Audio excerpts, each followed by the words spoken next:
बिस्मिल्लाहिर्रहमानिर्रहीम। Welcome to conceptual nursing academy.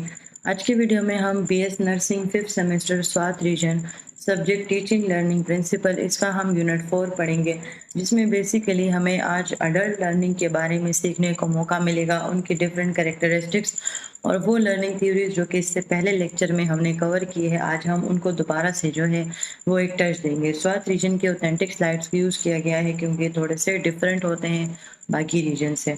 ये आज के ऑब्जेक्टिव्स हैं जिनको हम वन बाय वन कवर करेंगे। तो सबसे पहले हम बात करते हैं अडल्ट लर्निंग की। मैल्कॉम नॉल्स ये एक ऐसा फर्स्ट एजुकेटर था जिसने बेसिकली लर्नर्स और चिल्ड्रन यानी कि adult learners and children learners इनकी पॉपुलेशन को जो है वो डिफरेंट स्ट्रेटजीज के थ्रू जो है वो डिफाइन किया था। इसने बेसिकली एक कॉन्सेप्ट दिया था एंड्रागोजी का।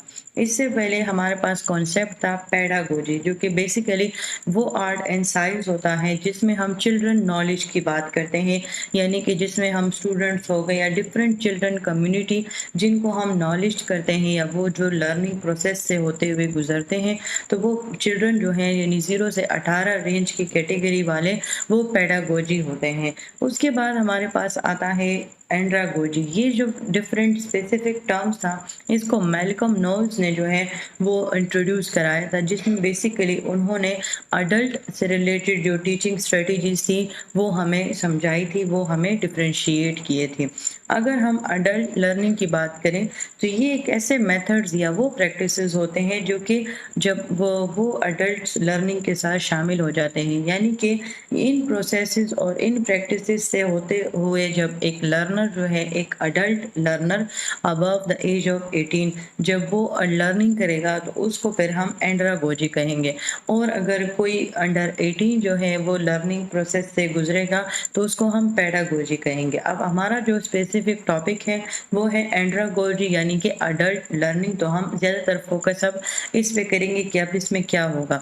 इसमें वो तमाम मेथड्स और वो तमाम प्रिंसिपल्स शामिल होंगे जो कि अडल्ट एजुकेशन में शामिल होते हैं, और जो हमने बात की कि ये मैल्कम नोल्स ने इस टर्म को इंट्रोड्यूस कराया था जिसमें बेसिकली पेडागोजी को एंड्रागोजी से जो है वो डिफरेंट किया था। अगर हम स्पेसिफिकली अडल्ट लर्निंग की डेफिनेशन पर गौर करें तो ये एक ऐसा प्रोसेस है जहाँ पर अडल्ट्स जो है वो एक लर्निंग में जो है वो इंगेज होंगे। अब वो जो लर्निंग होगी वो सिस्टमेटिक होगी और सेल्फ डायरेक्टेड लर्निंग प्रोसेस होगा इसमें। यानी कि कहते हैं कि अब बच्चे हैं तो बच्चों को हम इंस्ट्रक्शनल मेथड ज़्यादा यूज़ करते हैं।